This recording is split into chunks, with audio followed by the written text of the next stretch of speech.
You are about to learn one of the biggest secrets in the history of the world.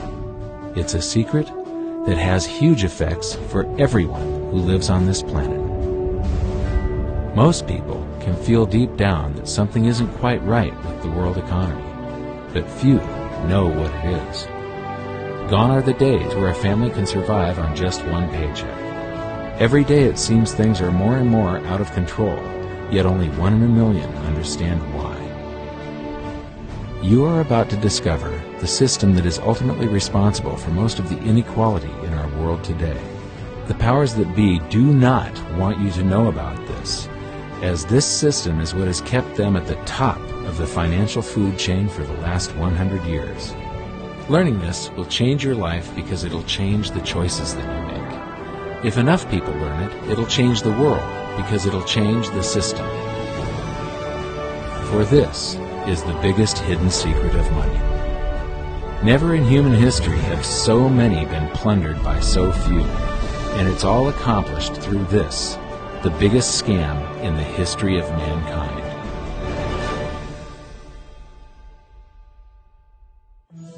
They say that money doesn't grow on trees, but the truth is that the modern banking system creates currency far faster than trees can grow. Most people don't have a clue how currency is created. Economists and bankers make it sound so complex that people think they can't understand it. But I'm going to strip our monetary system down to its essence so that you can see the scam behind the curtain and just how it affects you. Every modern society creates currency in pretty much the same way. But since the US dollar is the majority of the world's currency, I'm going to use the United States as our example. It all starts when some politician says, "Vote for me and I'll make sure the government provides you more free stuff than my opponent will." But there's no such thing as a free lunch. So to provide that supposedly free stuff, the politicians vote for the country to spend more than its income. This is called deficit spending. To pay for that deficit spending, the Treasury borrows currency by issuing a bond. So what's a bond? If you think about it, a bond is really nothing but a glorified IOU. It's a pretty piece of paper with numbers printed on it that says, "Loan me $1 trillion today, and I promise over a 10-year period I'm going to pay you back that $1 trillion plus interest." But what you need to understand is that Treasury bonds are our national debt. These glorified IOUs are to be paid back by you and I and our descendants through future taxation. Therefore, when the government issues a bond, it steals prosperity out of the future so that it can spend it today. The Treasury then holds a bond auction, and the world's largest banks show up and compete to buy part of our national debt and make a profit on it by earning interest. You'll notice that as we move through this process, the big banks are there, taking a cut every step of the way. This isn't by chance, as you'll see shortly. Then, through a shell game called open market operations, the banks get to sell some of those bonds to the Federal Reserve at a profit. To pay for the bonds, the Federal Reserve opens up its big old checkbook and writes bad, bogus, counterfeit checks that should bounce because they're drawn on an account that always has a zero balance. There isn't 1 penny in there. To quote from the Boston Federal Reserve, "When you or I write a check, there must be sufficient funds in our account to cover that check. But when the Federal Reserve writes a check, there is no bank deposit on which that check is drawn. When the Federal Reserve writes a check, it is creating money." The Fed then hands those checks to the banks, and at this point, currency springs into existence. The banks then take that currency and buy more bonds at the next Treasury auction. But what is a check? A check is also an IOU. When you write a check, you're making a note that says, "Here's my IOU for cash. All you have to do is go to the bank and pick it up." Now, it's very, very important that you understand this process because we're going to come back later and show you the devastating effect this has on you. The Treasury issues IOUs, bonds. The banks then buy those IOUs with currency. The Federal Reserve then writes IOUs, checks, and hands them to the banks in exchange for the Treasury's IOUs, the bonds. And currency is created. So what's really happening is the Federal Reserve and the Treasury are just swapping IOUs, using the banks as middlemen, and abracadabra, presto, currency magically springs into existence. This process repeats and repeats over and over again, enriching the banks and indebting the public by raising the national debt. The end result is that there's a buildup of bonds at the Federal Reserve and currency at the Treasury. This process is also where all paper currency comes from. The Federal Reserve and the government mistakenly call it base money because they didn't watch episode 1 of this series and they don't know the difference between money and currency. But I will correctly refer to it as base currency because it is not money. It is currency, and as we've learned, there is a big difference. Money has to be a store of value and maintain its purchasing power over long periods of time. We learned in episode 1 that earlier in our history, our paper currency was just a claim check. It was a representation for real money of intrinsic value, the gold and silver that was held on deposit at the Treasury. You could walk into any bank and slap your currency, like say a $20 bill, on the counter and redeem it for real money, a $20 gold piece. But now, this base currency that's piling up back here is really nothing but a receipt or a claim check on an IOU, that bond. So it's really nothing but a supply of numbers. The Treasury then deposits the newly created currency into the various branches of the government, and the politicians say, "Hey, thanks for that."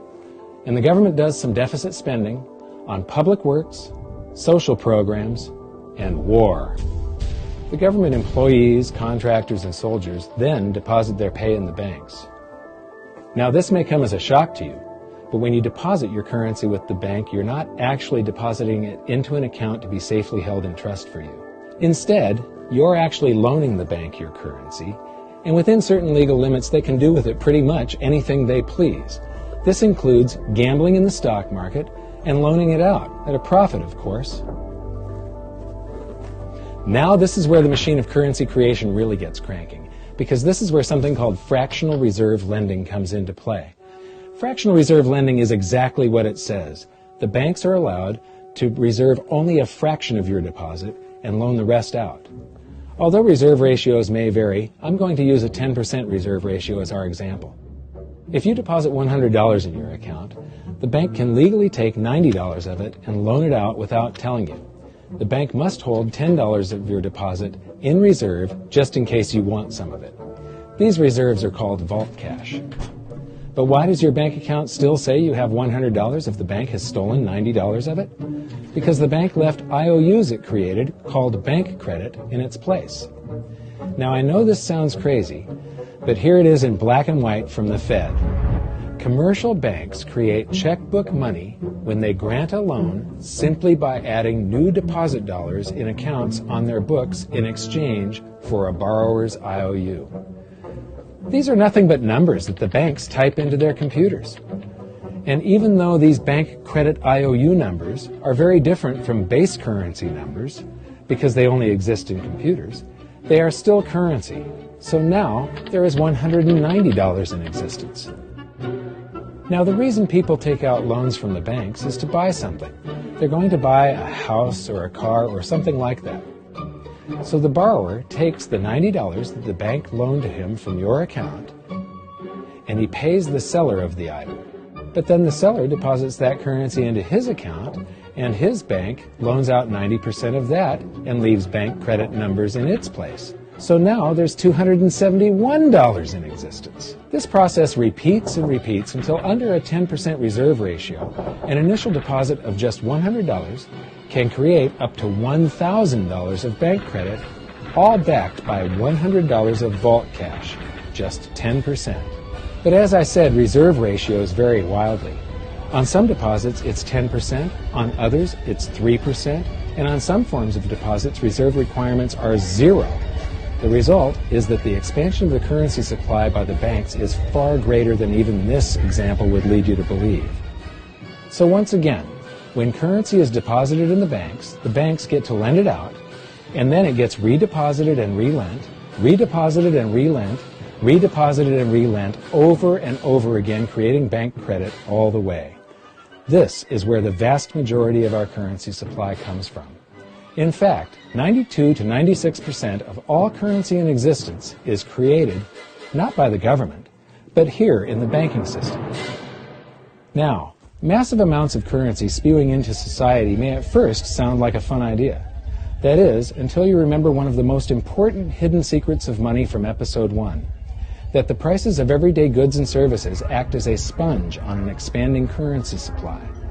The more currency we have, the more prices rise. This is where inflation comes from. The true definition of inflation is an expansion of the currency supply. Rising prices are merely the symptom. So our entire currency supply is nothing but a couple of bucks whipped up in this hocus-pocus scam where the Treasury and the Federal Reserve swap glorified IOUs, and a bunch of numbers that the banks just type into their computers. That's it. That's our entire currency supply. It's nothing but a supply of numbers. Some of them printed, most of them typed, and there is nothing else. But if you thought that was crazy, get ready to enter the twilight zone of modern economics. We work for some of that currency supply. True wealth is your time, but we trade away moments of our lives, hour by hour, day by day, and year by year, for numbers that somebody printed on pieces of paper or just typed into a computer. Now those numbers represent our blood, sweat, tears, labor, ideas, and talent. We are what gives the currency its value. But here comes the really cruel joke. We work hard so that we can save some of that currency, so that we can pay the tax collector. In the United States, it's known as the IRS. They then turn it over to the Treasury so that the Treasury can pay the principal plus interest on that bond that the Federal Reserve bought with a check drawn on an account that has nothing in it. Now let's do a recap on this section, because this is where the system begins to rob you and I on a massive scale. Much of our taxes are not used for schools, roads, and public services, but to pay interest on bonds that the Federal Reserve bought with a check drawn on an account that has nothing in it. The Federal Reserve is committing fraud. But here's one of the biggest secrets of them all. Before the establishment of the Federal Reserve, there was no need for personal income tax. The Federal Reserve was created in 1913, and that very same year, the Constitution was amended to allow income tax. Do you really think this was just a coincidence? Ask yourself how much income tax you've paid over your lifetime. Much of it has been silently siphoned away into the hands of those who own the system. Yes, this system has owners. Who they are is an even bigger secret that we'll get to shortly. But first, we need to understand the mumbo-jumbo of the so-called debt ceiling. It's all based on a huge paradox. There was interest due on that bond, and there was interest due on every one of those loans that the banks made. That means that there is interest due on every dollar in existence. Let me ask you something. If you borrow the very first dollar into existence, and that's the only dollar that exists on the planet, but you promise to pay it back plus another dollar's worth of interest, where do you get the second dollar to pay the interest? The answer is that you have to borrow that one into existence and promise to pay it back with interest as well. So now there are $2 in existence, but you owe $4, and so on and so on. The result is there's never enough currency to pay the debt. There is always more debt in the system than there is currency in existence to pay the debt. Therefore, the whole system is impossible. It is finite. It will come to an end one day. What would happen if the government stopped borrowing to do deficit spending? Are the payments on those treasury bonds going to stop? What would happen if the public stopped borrowing and going deeper into debt? Are your house and car payments going to stop? No. There is a payment due every month on the principal plus the interest on every dollar in existence, and those payments do not stop. If we stop borrowing, then no new currency is created to replace the currency that we used to make those payments. Whether you're making a payment on a loan or paying tax to make a payment on a bond, the portion of the payment that goes to pay off the principal extinguishes that portion of the debt. But the debt also extinguishes the currency. Currency and debt are like matter and antimatter. When they meet, they annihilate each other. If we just pay off the principal only on all the loans and bonds that exist, the entire currency supply just vanishes. So if we don't go deeper into debt every year, look what happens. The whole thing goes into a deflationary collapse under the weight of those payments.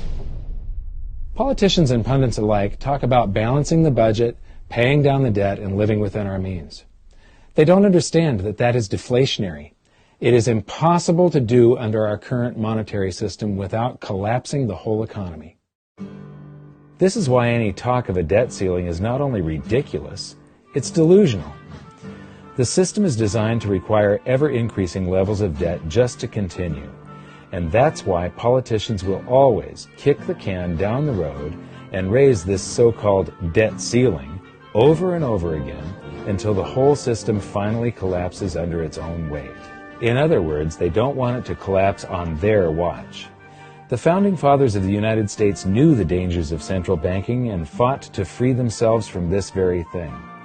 The Revolutionary War started out as a tax revolt, but now we must pay tax just to have a monetary system. Having just suffered through the hyperinflation of the continental dollar, which was printed into oblivion to finance the Revolutionary War, they understood the dangers of fiat currency and debt-based monetary systems. So to protect future generations from institutional theft and out-of-control government, they wrote into the Constitution that only gold and silver can be money for the simple fact that you can't print them. Our current system is not only unconstitutional, but it robs us of the liberty and prosperity our forefathers fought and died for.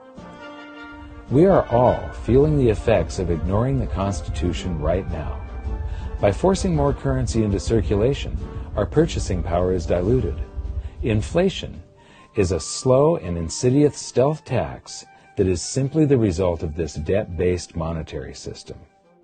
This system empowers and benefits those who create the currency and receive it first, as they get to spend it into circulation before it has an effect on the economy. They're stealing purchasing power from you and transferring it to the banks and the government every hour of every day because of this false monetary system.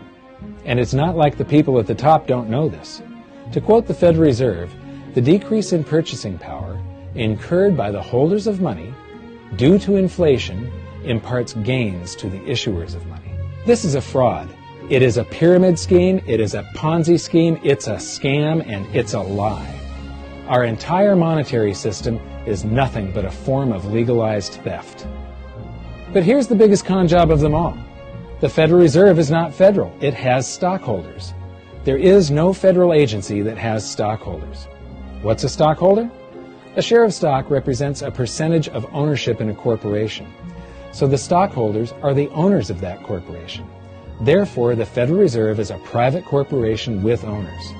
And you can see it for yourself if you go to the Federal Reserve's website, and it will say, the stockholders receive an annual dividend of 6%. Now, we know that the stock in the Federal Reserve was originally issued to the largest banks in the United States.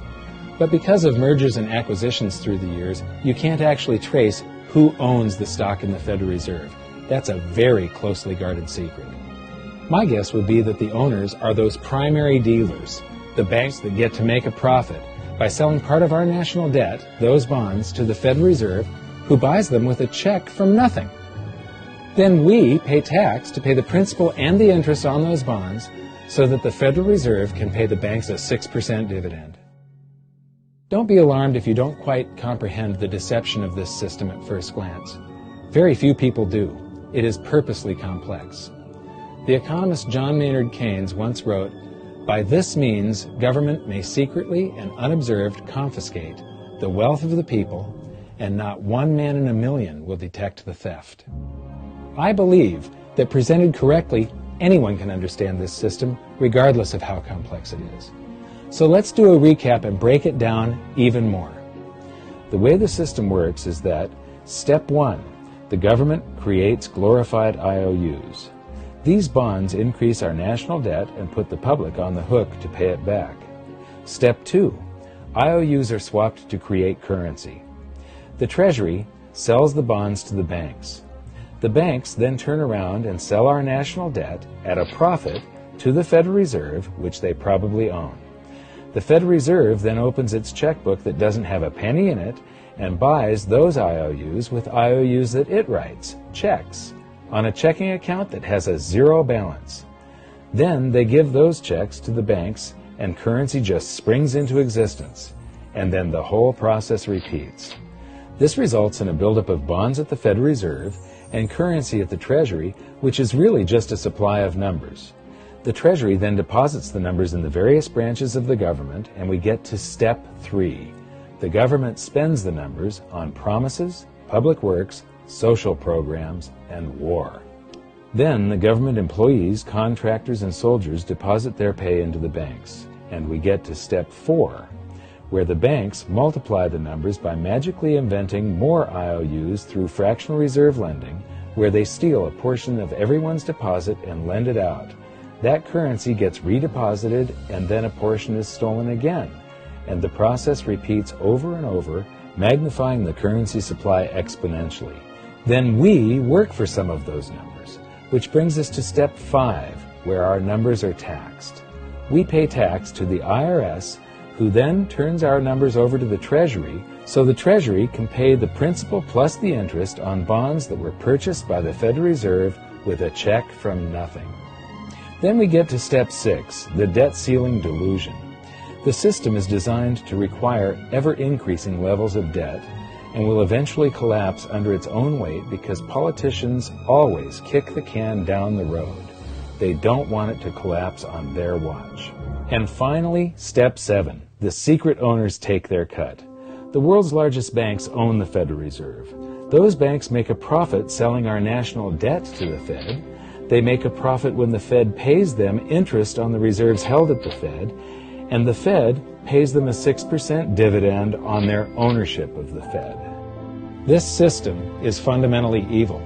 It funnels wealth from the working population to the government and the banking sector. It is the cause of the artificial booms and busts of modern economies, and it causes great disparity of wealth between the rich and the working class. And it is only possible because we no longer use real money, we use currency. But worst of all, it is a form of enslavement. Bond is the root word of bondage. Whenever a government issues a bond, it is a promise to make us pay tax in the future. Nobody asked you if you wanted to pay tax today for the prosperity we all enjoyed in the last century. Nobody is asking our children if they want to work hard in the future to pay for the prosperity we're enjoying now. George Washington once wrote to James Madison, "No generation has the right to contract debts greater than can be paid off during the course of its own existence." By stealing prosperity from tomorrow so we can spend it today, we enslave ourselves and future generations. Now this all sounds pretty bad, but there is great hope, for you are the greatest threat to this false monetary system. This system relies on the public being ignorant of its workings. Please share this knowledge with everyone you know, because an informed public that fully understands the system can build a better future for generations to come. And now I leave you with this quote, widely attributed to a former director of the Bank of England. The modern banking system manufactures money out of nothing. The process is perhaps the most astounding piece of sleight of hand that was ever invented. Banking was conceived in inequity and born in sin. Bankers own the earth. Take it away from them, but leave them the power to create money and control credit, and with the flick of a pen, they will create enough money to buy it back again. But if you want to continue as the slaves of bankers and pay the cost of your own slavery, let them continue to create money and to control credit. This is the Federal Reserve in Washington, D.C. It's located on Constitution Street, and that is just as much of a joke as the New York Fed being located on Liberty Street. Both of them are unconstitutional, both of them limit our liberty, and they transfer wealth away from us every second of every day to the Federal Reserve, to the government, and to the banking sector. You are now among the 1 in a million who can detect the theft of your prosperity. So the big question is, what can you do about it? 1. Watch this video until you can describe and teach it to others. Those who understand this system can make preparations for its unavoidable collapse and protect themselves. History shows that those who don't will probably be wiped out.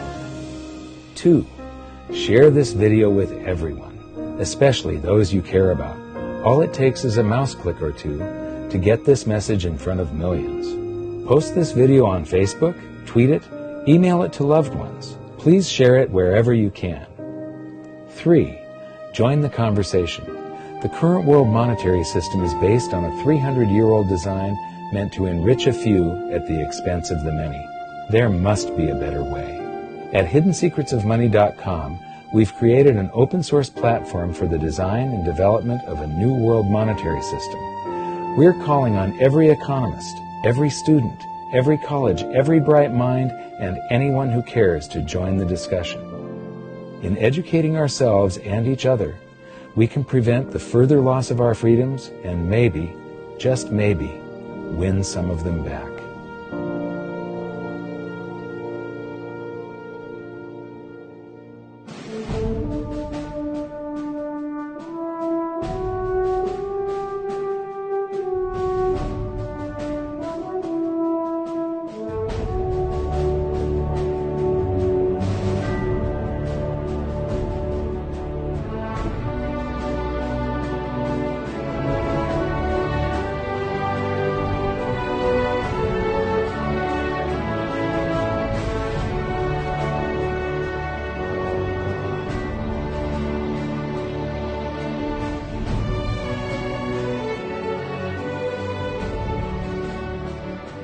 I think your episode 4 is very beneficial, very helpful. It's going to introduce these ideas to a lot of people, and like I've just been talking about, we have to change people's mind, and the more they understand it, the better.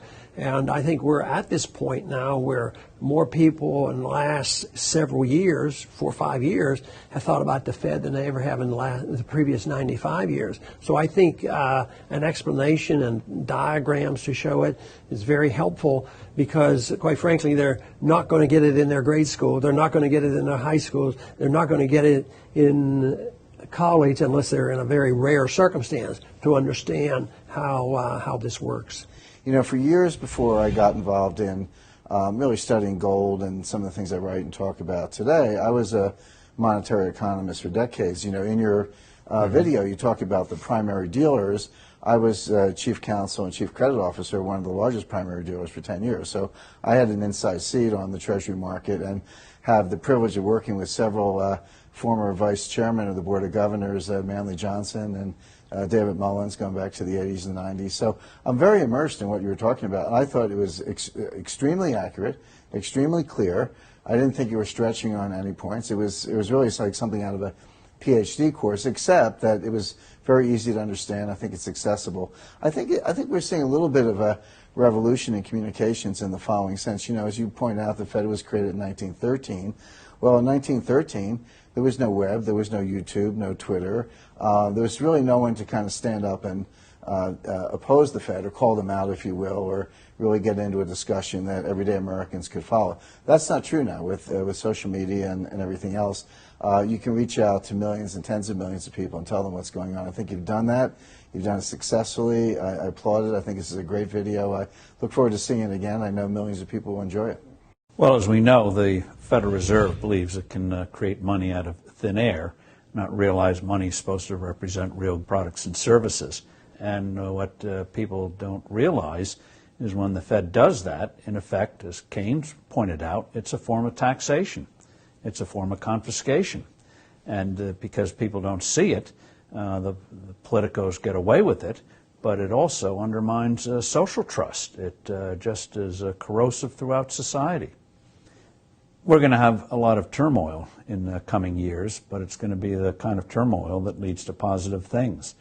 So don't despair. Get out there and fight, because the tide is going to turn. This is going to be the status last stand. Thank you. This episode of Mike Maloney's Hidden Secrets of Money was brought to you by GoldSilver.com and the new Silver Pegasus Round.